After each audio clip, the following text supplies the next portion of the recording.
Hello folks, Bro here on the Abzan, and this is Kaladesh Standard. Welcome to Abzan Evolution vs Blue Eyed Spirits match 2. And let's see how it goes. So, basically, in match 1 I was just exploring a deck and just thinking about what options to put in and so on, tweaking the deck, etc. But here both decks have more refined build with more you know, smoothness, so to speak. And yeah, both decks are still like not super optimized, so there are lots of tweaks additionally to be made, but this is what it is. And thanks for joining me for this showdown. Basically, I think the main part about this matchup is that spirits have to really go tempo and try to beat down as possible with the flyers. And yeah, so I mulligan down to 6 here. I think spirits on the play here, I'm not entirely certain. We shall see very soon. I definitely enjoy playing the Abzan Displacer combo deck much more than the Spirits, that's for sure. Spirits are more streamlined, but they kind of like have a bit more of a game, because this Abzan combo deck is just, let's just say, a bit more grindy, but it's not very interactive. Well, spirits can definitely, you know, interact with your opponent much more than you could possibly initially think.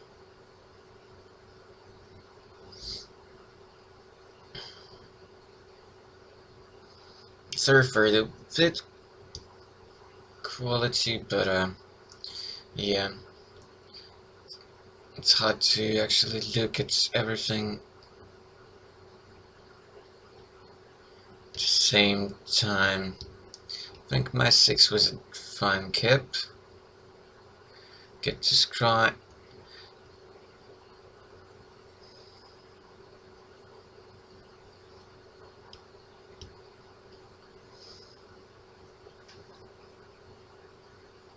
I think we were shaking the furniture quite a bit, so that is definitely a concern. Quite proactive decks with quite a bit of board presence. So I just had kind of previous to turn 1 tapped. In the meantime, he was just developing his board. I don't know exactly why he played the white 1-drop here. Actually, moving on, I'm not sure if it's just better than Inspector here. My turn 2 is just to energy land the hub plus Duskwatch Recruiter. Not really impressive. Not really willing to block either. So that's a thing.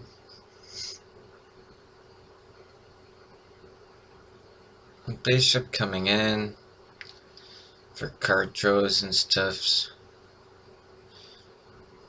Basically, I saw a bunch of lists that are playing just a couple Nebelgast and a couple of bishops instead of going full on Nebelgast. I'm not sure what is exactly correct, but I think right now in the metagame it's probably the Nebelgast is a better card to be put as a 4-off. Now, okay, so he did play a spell, so probably he didn't want to Duskwatch to flip. That's a thing. So I'm not completely cut off black because I have the Cub and the Energy Coda. Now I'm just trying to get some board presence, so I cast Cryptolith right, so turning my Recruiter into Mana Dirk and just cast in a second one. Now if he doesn't play anything, they both flip and things get kinda interesting. But if he does, then I don't know, it will be pretty intense. Here you see him slowly chipping at my life total. So that's what the Spirit Stack is supposed to do in this matchup. He just smashed in for 4 and passed the turn. So the recruiters actually flip. Now all my stuff is 2 generic mana cheaper. Plus I have right in there, so I could try to cast some spells here to try to, you know, stabilize a bit. To go deeper into the combo, try to stem the bleeding somehow. So this is the problem of the Abzan deck. And Spears have all the flyers, except for Reflector Mage, for example. And Abzan is much better against Red-White, because they don't have that many flyers. It's the Copter and maybe like a couple other things, but still not that many overall. Yeah, so attempted a Cutthroat. There is a chance that I should have just started bashing with my recruiters, because that's smashing for 6 and they're free right now. So that he would have to like double block or something to block them well. So yeah, I think that was a bit of a mistake here. To actually, you know, try to go wider and not actually pressuring my opponent. So looking back at it, I think I should have just tried to kind of race a little bit, even though it was late in the race, but because I could have added more stuff to the board, while for him it will be a bit tougher. Because not all his stuff is gonna be that chip. On the other hand, he could play just like 2 spells this or next turn and flip them back. So I cut the Cutthroat. Now I'm just thinking whether I want to cast this. So I use up the energy counter from the hub and try to resolve the Abomination. That's the 4 drop from Zendikar. It's a 4/3 flyer. Upkeep, I have to sacrifice a creature. When I sacrifice a creature, I draw a card. I actually quite like this card. I don't mind to have access to one-off, because Japanese version of the this deck, the deck list they proposed, had just 4 of those 4-drop Eldrazi Scion Makers, just because of evolution and Cutthroats and things, etc. So what he does to address this potentially annoying blocker is that he casts an unsubstantiate to bounce the Cutthroat, and then he gets to counter the Abomination. So because of that surge 2 mana uncounterable counter spell, Hard Cost 4, I did put in extra 1-drops in here. And because with Rattle Chains it's all instant speed, so you can actually play it out well. And it's at this moments like this, then having a hard counter plus adding to the board could be actually pretty vital. So he just smashes in me down to 9. Does not play anything, so I hope I don't miss the triggers here. Oh yeah, I think I was just debating whether to actually try to dig with the ability before they flip. That's what I did. Didn't really find anything particularly useful. Here I'm just complementing some of those 4 mana token makers with cards like this. This is basically a black-white Gravedigger. That's a bit bigger. It's 3/3 instead of 2/2, and then it can bring that artifact, which is kind of irrelevant here. but it's kind of eternal witness type of card that you can maybe sometimes witness for. Of course, there's also the 6-drop, the green water, but that's just sideboard stuff. It's a bit heavy for main deck.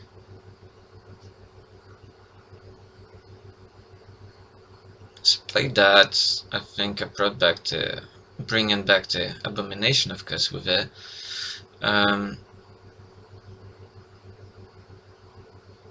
Yeah, so I tapped the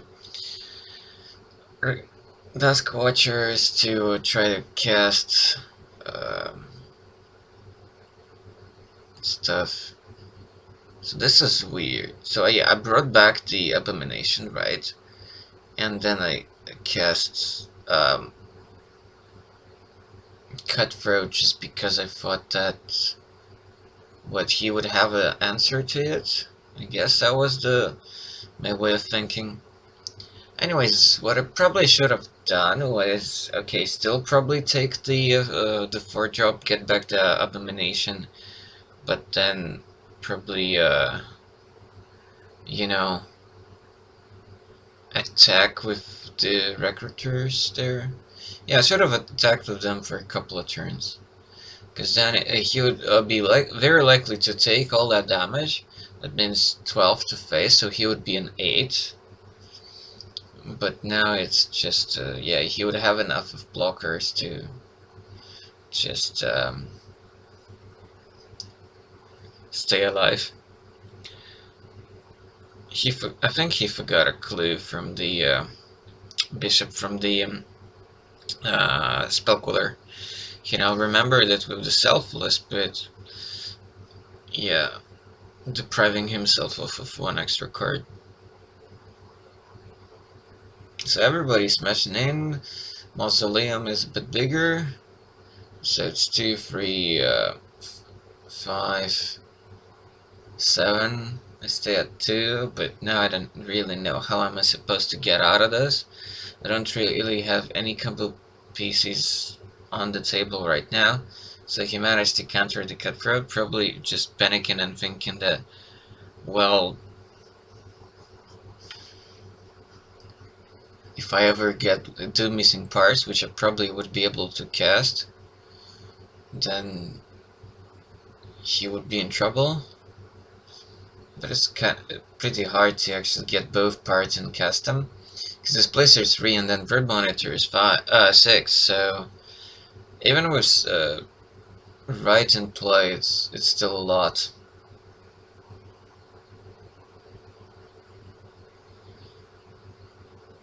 I think my friend here might have a counter here, something like Unsubstantiate. I'm not sure yet which one I want actually more, Rebuff or Unsubstantiate. The good part is that it can save your own dudes, and then by bouncing, so your Spell Queller kinda, you know,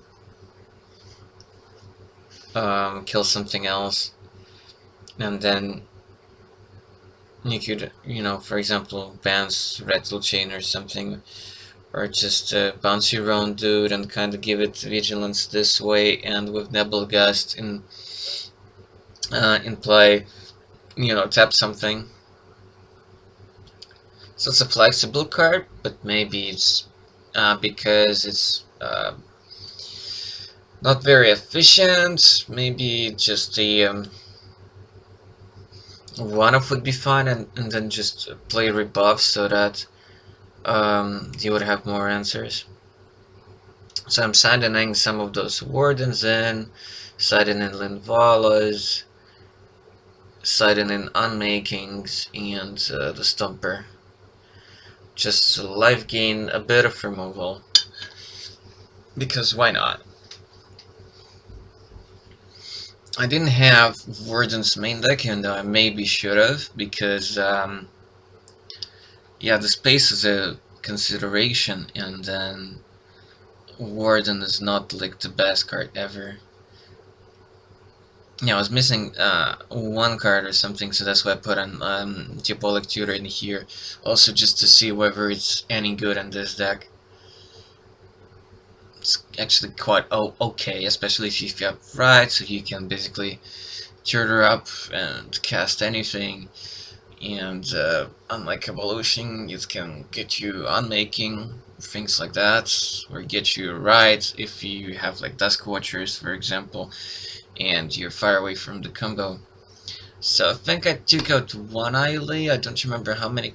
Yeah, I think I had 2 copies in main that day, and that's probably a card that I shouldn't have cut off, because together with Cutthroat and just the Isley's ability, I could actually stay alive for long enough so that I can basically overcome him in mid to late game. Just go really wide and have a huge amount of life there. Taking out one right is probably fine. Probably shouldn't like take out more. There are 3 in this build, so keeping 2 is fine because it's a redundant card, and yeah, it helps to kind of speed up your plays, but sometimes you just want to draw like an extra answer, and yeah, even though he has counter spells, but still not like absurd.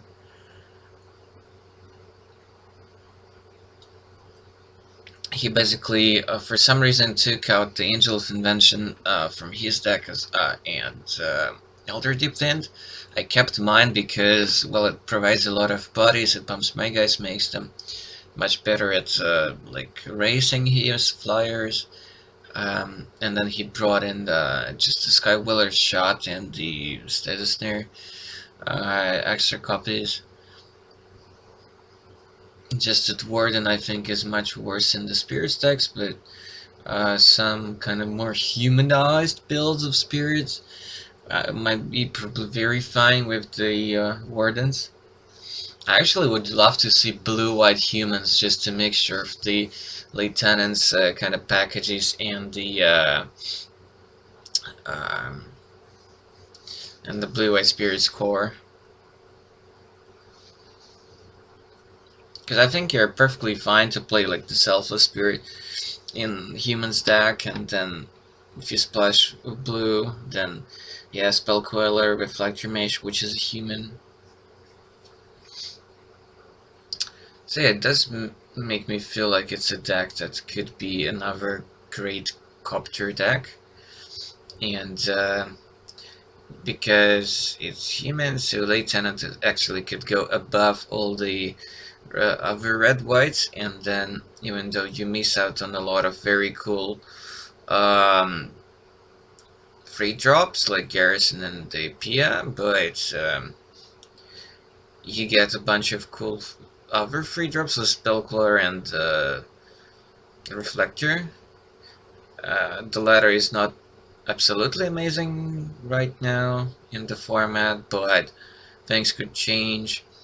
And then yeah, if you're very aggressive like Humans decks, then, well, Human Spirits decks kinda, then it might actually be quite good, because you would still have a lot of tempo, because you would have a lot of nice 1 and 2 drops. So if you just reflect your ways something, so that they can't really, let's say, animate Copter on your turn, or things like that, so then you're probably happy. So I started off with Vials into Plains, and then he went for the Stream tapped, so no 1 drop, which is alright. That's a Dusk Watch, I believe. No, I think that's right, yeah. That's the right, the party. Not having creature like 1 and 2 drops is kind of nasty.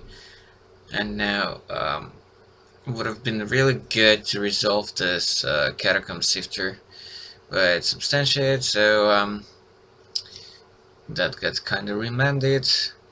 And with right in play, that's really time walking me. Now he just have the spell queller for the sifter. Then I just lay down the hub. He doesn't have much pressure on board, but if his end is really controlish, then he doesn't really need all that much.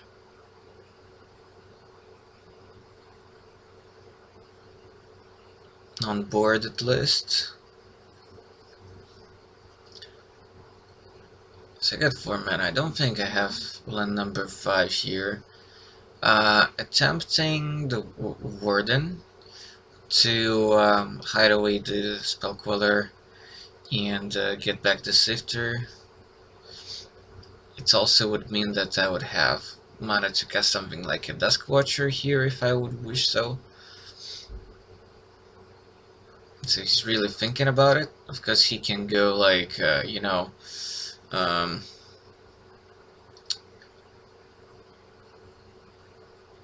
think I sort of misstepped here because I could. No, I actually had the Dryad in hand, the 1-drop, so that's why it was actually right tap to keep up the forest there, because I didn't want to use the energy counter there just like this.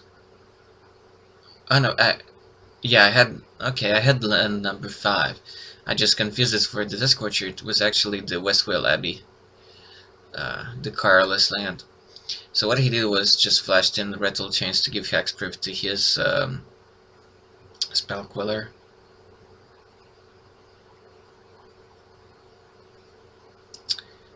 That combination is pretty sick, so that makes me wonder how you're gonna fit in everything if you end up mixing up humans and spirits in one deck.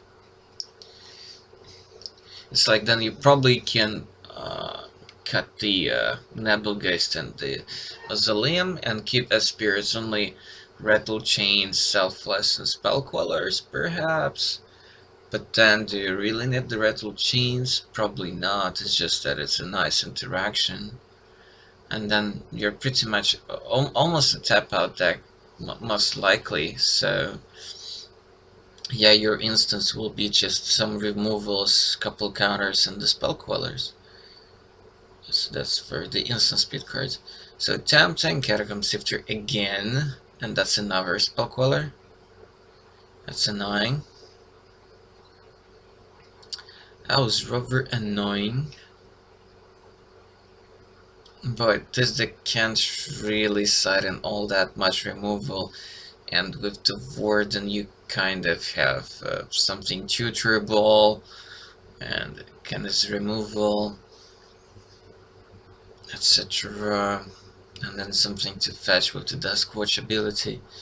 So he's going full beat down here. I'm falling down to 8 here. But I have some mana, and Westwell Abbey could be something to put me back into the game. So never underestimate the power of that card. And also, it's one of the best decks right now for the Abbey, because you have quite a few token makers, and you don't mind sacrificing your stuff because of the Cutthroat. Though I probably wouldn't play 3 even considering Displacer, because the deck really wants actually a lot of colored mana, and then you do have some 1-drops, so it could be a challenge. So Linvala coming down. So by the way, this matchup is a little bit probably something that's how my red-white matchup could look like sometimes, or in a similar fashion, even though I definitely would want to playtest that matchup separately against, I guess, updated CVM list. But yeah.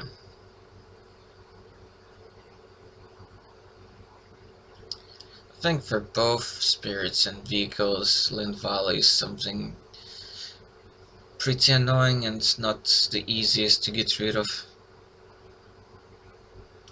So he's flashing an end of turn bishop, because he has Rattle Chains in play. And yeah, well, at least I didn't get the token because we both had 3 creatures in play. But I did gain 5 life, and I have this 5 mana, 5/5 angel in play. That should be a good roadblock unless he has some tappers. He doesn't, but he can redraw because he cast a mausoleum, so he gets to clear off of a bishop. Sacre bleu. Probably mispronounced that, but that's what I normally say when clues are sacrificed. He just passed, so flooded quite a bit, and that's probably what's gonna kill him here. Because I think I already had it in hand. I don't think that was a top deck this turn. Or maybe I didn't draw it that turn, I just remember what happened in that game. Maybe I just don't remember the exact turn it happened.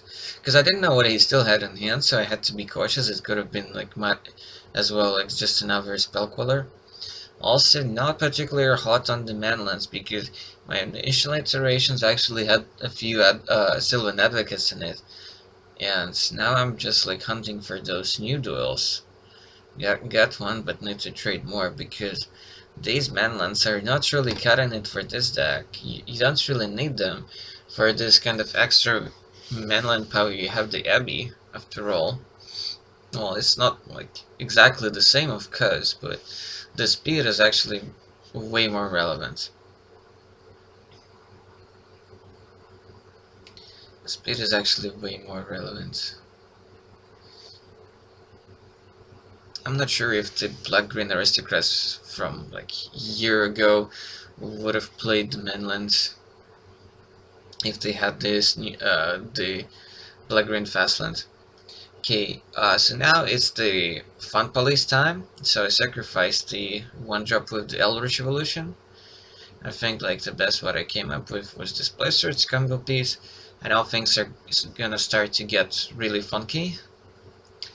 So I'm gonna get a token and 5 life, and I could do that basically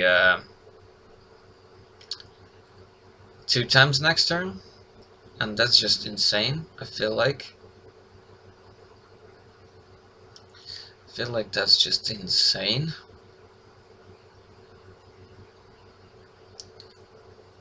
I almost want to play like Tulin Valas in this deck, but with Stomper kinda is good because you can sacrifice a Sifter and get the Stomper. Go from 3-drop into 5-drop.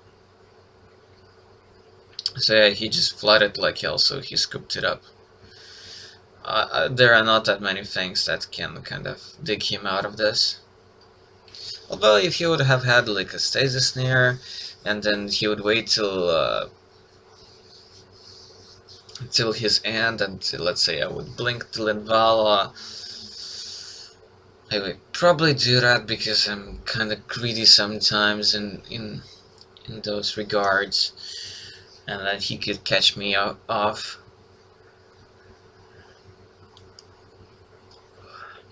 guard, I mean, when I'd be tap out.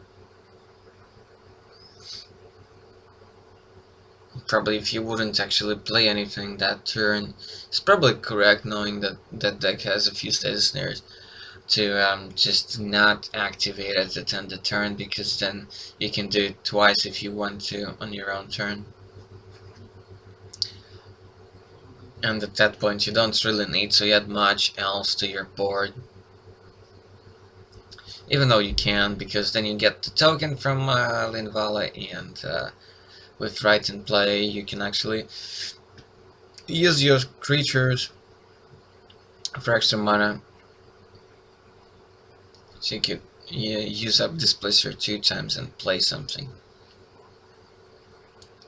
Yeah, the matchup is quite interesting, I think, and I kind of have a feeling that, especially after a sideboard, the matchup becomes kind of like worse for Abzan, because I think I had a way more tempo-ish permission build for spirits, but I'm supposed to have a few copies of Fumigate in the sideboard for spirits, and now I do.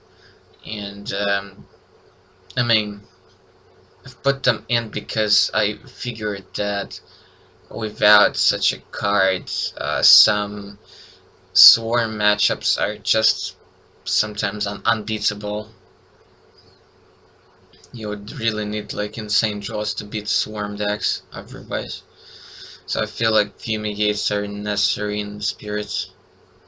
Unless it's, you know, blue-white aggro or blue-white, like, human spirits. So he mulliganed that hand, decided to mulligan that hand, and was kind of convinced that, like, I looked at it and it seemed fine to me. It had 2 lands, it had blue and a white, it had, I think, some turn 2 play, like, at least a counter, and then it had some solid 3 drops, and then some 4 and 5 drops, so not sure why he decided to ship that hand. Probably wouldn't have mulliganed it. Think it was alright.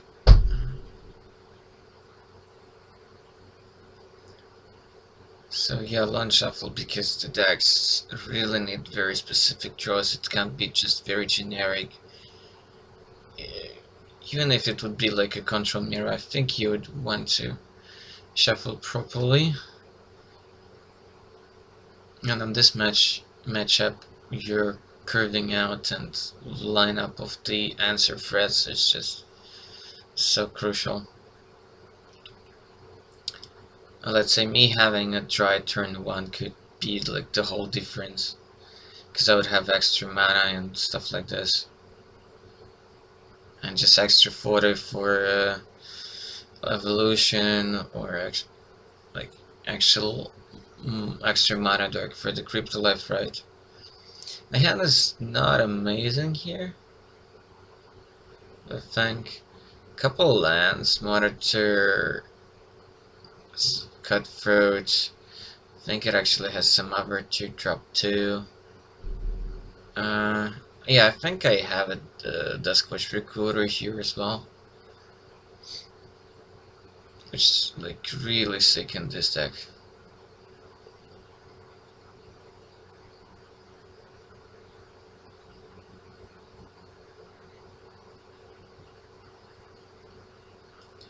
Because with 9 lands I go with the black-green manlands, the Hissing Giggity.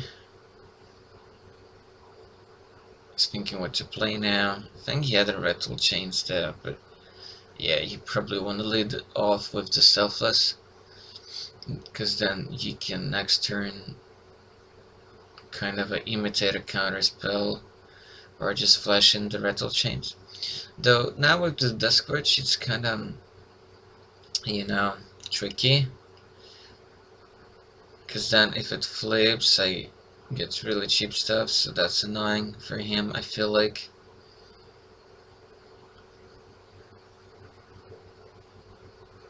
Because in this evasion wars, if I go water with the ground guys and much faster than he does, then probably ahead.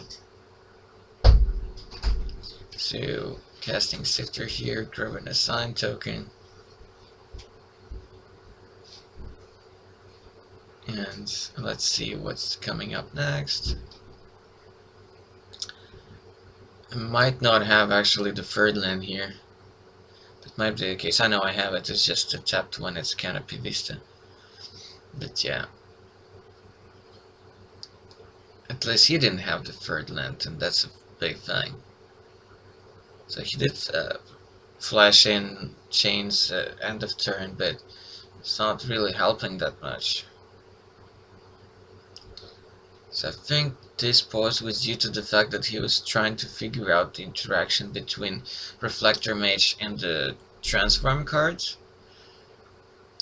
I think it works in such a way that even though it's the same card, but it's different names, and the Reflector just says like the card with that name. So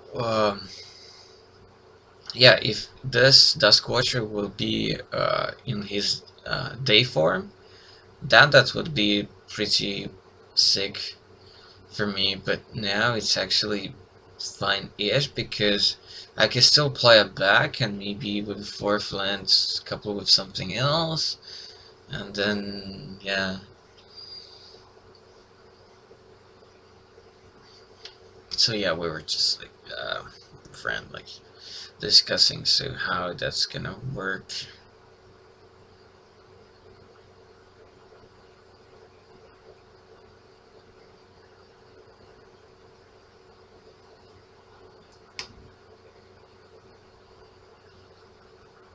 Yeah, he just wanted to be 100% certain, and I don't blame him for that. But it's kind of clear.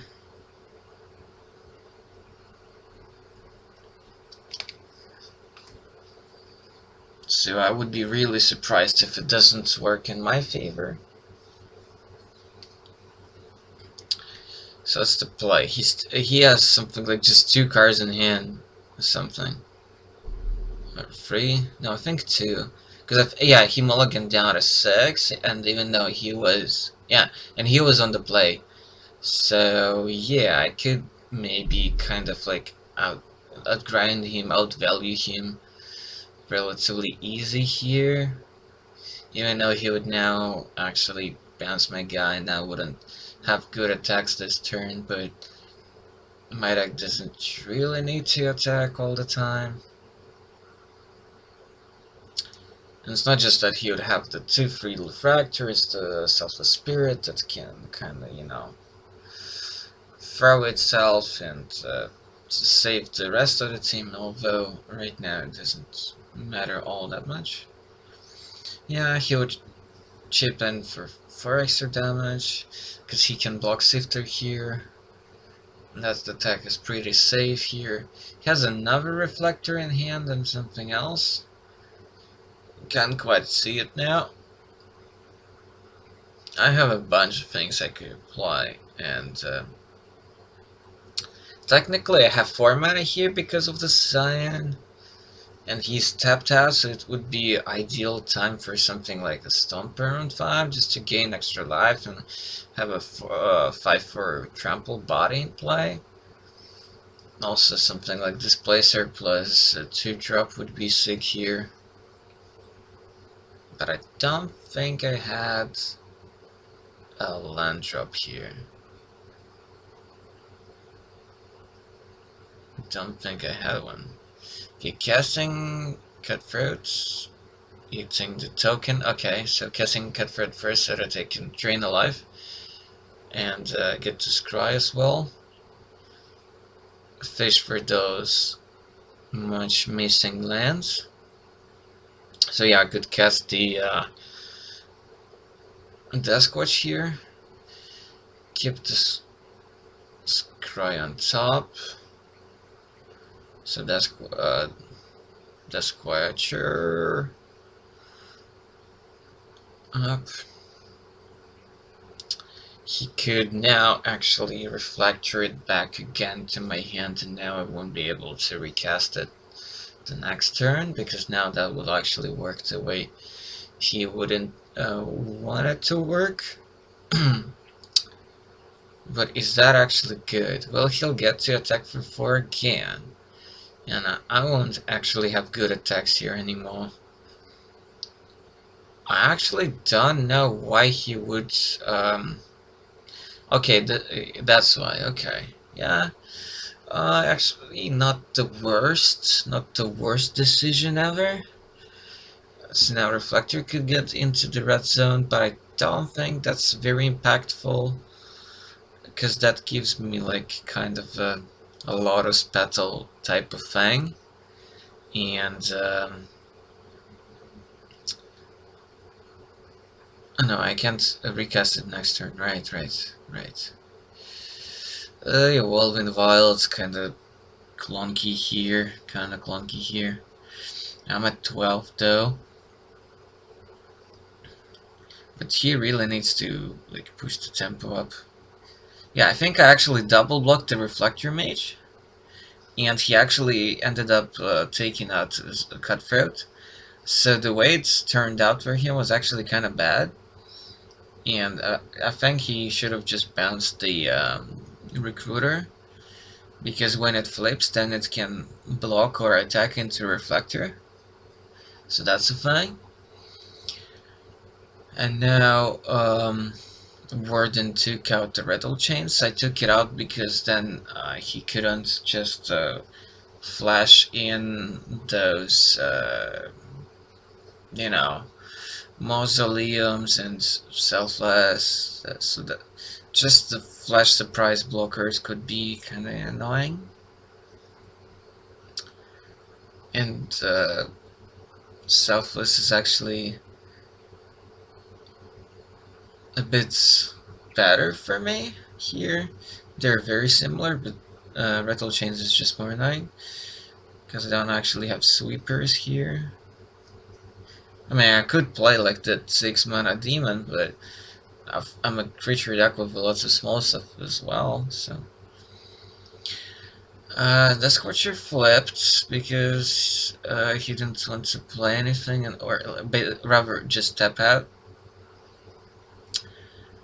And yeah, so he allowed me to cast Sifter for 2, which was nice. I think in response to, you know, Sifter or something like that, he maybe should have, you know, killed the Flips Recruiter with the Skywalker shot, but maybe he was just waiting for something else. Played the hub, which does matter a little bit. Eventually, you can't really reduce the cost of Eiley. But now, yeah, I can start actually gaining a bunch of life back, so that's a thing. And in response to Eiley, I think he should have Skywillered. Or just shot the Duskwitch. Because now I can eat it in response.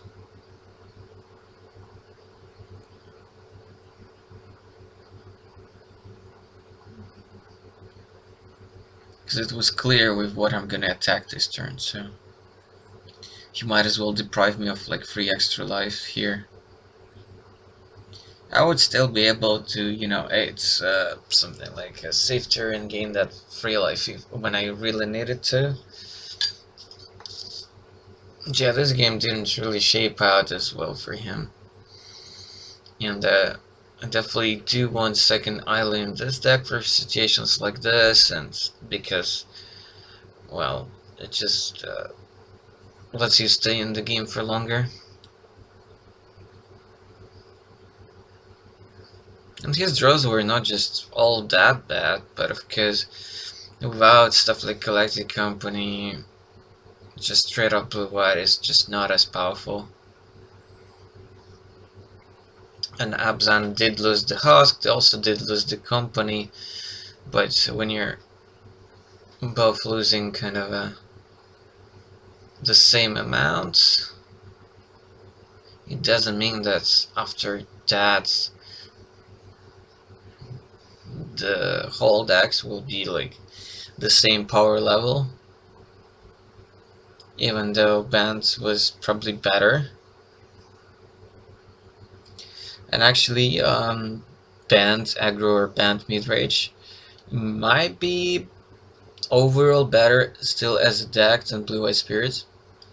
Now it's the Abomination time, and things are gonna start to get crazy in here. With Eiley, I'll get to sacrifice extra dudes if I really want to, then when I sacrifice the dudes I get to draw cards with Abomination, and yeah, life and card draw, why not? Why not? And eventually I'll find the combo. Already have the monitor in hand, so it's not really that far-fetched. With total 3 monitors, 4 displacers, and 4 cutthroats in the deck.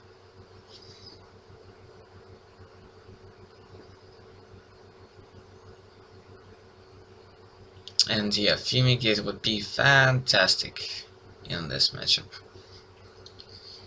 Because as you see, it's rare that he has a lot of creatures in play at the same time. It's not that often. Although if he plays like Angel of Invention, then that could happen. So what he's trying to do here is to, with the flashed in Rattle Chains, sacrifice Selfless so that the Chains and the Reflector could maybe hit Tiley, even though she's Death Touch. But indestructible it is. So I'm gonna like gain 3 life off of the Sifter and draw a card. And yeah, Ailey will basically die here, but it made him sacrifice Selfless, which is already okay. Gain some life with her. That's also a plus. I still have the Abomination in play, which kind of roadblocks him as well. Road and Sky blocks him.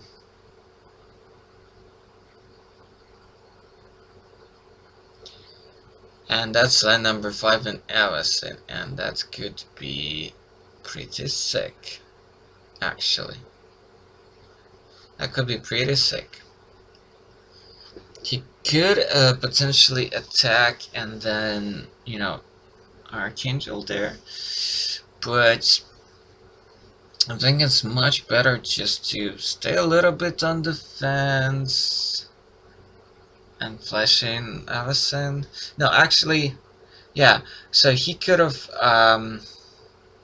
yeah, I think offensive Avacyn would have been better there, because it was kind of unlikely that I would go into offensive, so he might as well, you know, get that extra damage when he could have. And now I'm just kind of spamming the board, and yeah, he's gonna probably end of turn Avacyn just to have something. I mean, to do things. And then, oh yeah, he didn't. He actually didn't end of turn Avacyn. That's kinda interesting indeed. I'm actually not sure if I should mainboard Avacyn myself in this deck, because then when she flips, she kind of, you know, wipes my board, and Avacyn was best in green-white tokens, so when a lot of that token producers were from like Hanger back when it died, and sometimes it didn't, and then Nis and Gideon, so when some of your stuff died, you really didn't care all that much, because you could just do that all again the same the next turn. Just spam the board again. And this deck is kind of crazy. When it was trialed in Abzan Company in Modern, that was another story. You had Visceracer to kind of control it, and then yeah, you could have. Yeah, it was much easier to control it because of Cord and Company and just all the triggers and all the abilities on the creatures. So it was easier to set it up the way you want it to. So that's the thing. And here, not so much. So I'm not sure if I want to have a Sin at all in this deck. If I would have like something like Chord of Calling, maybe. But all the available tutors are sorcery speeds, so there is that. And I would probably play at least. Oh well, I would probably play maybe Selfless Spirit. Although I find it that with some colorless sources and some signs to sacrifice, the 3 mana Zendikar guy that provides you a bunch of 1/1s is probably better, because once again, no company, no instant shooters, and at least the Spears decks have Rattle Chains to flash in the Selfless. Of course, Selfless was still played in main deck in the winning red-white vehicles decks, but it's a different story with Abzan, I feel like. I'm not sure, I have to, like, you know, test it out more. He just bounced back the one of my dudes.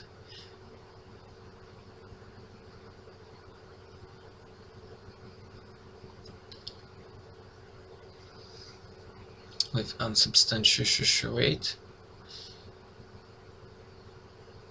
I think he bounced back the cutthroat there. Well, Brood Monitor resolved, and I don't know, why would you not just, you know, bounce from the stack the monitor instead? I don't. Yeah, he bounced the Abomination. Sorry, but yeah, like, okay, he deprived me of drawing 3 cards, but what would he rather prefer? Really?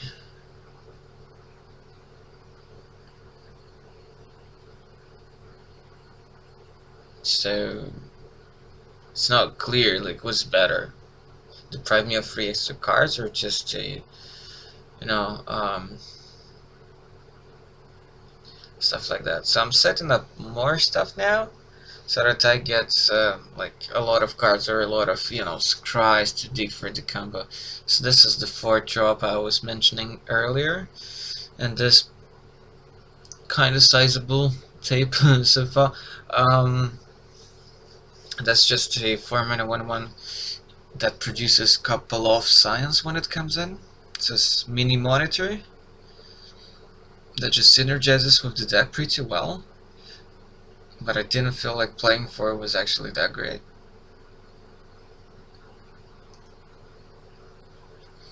But I might try out. Depends. Just kind of want to have a mini toolbox, or just more value. Just Abomination feels just so awesome. I definitely want at least 1 in this deck, that's for sure. Just for curves purposes. And then also it makes the Abbeys just insane. So yeah, I guess if you play 4 copies of this guy, in addition to everything else, then 3 Abbeys in the deck might be actually quite alright.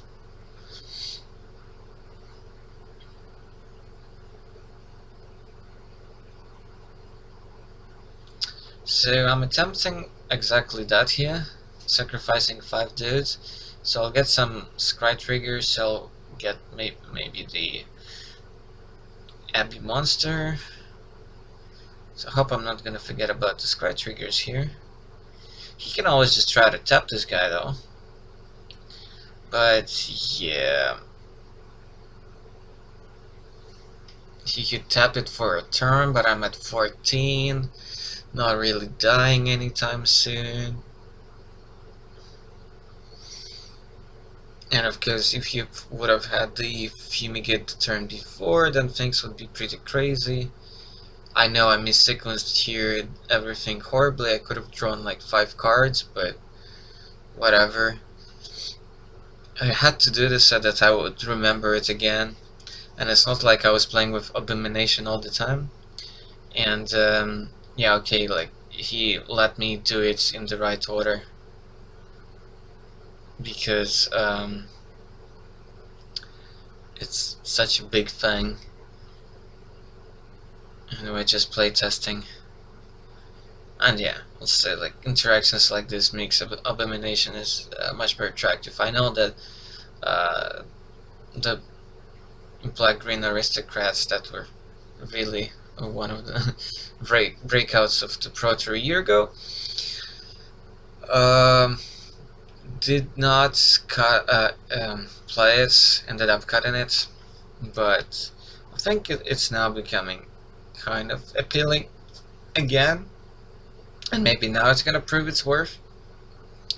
Okay guys, thanks for watching. Don't forget to subscribe.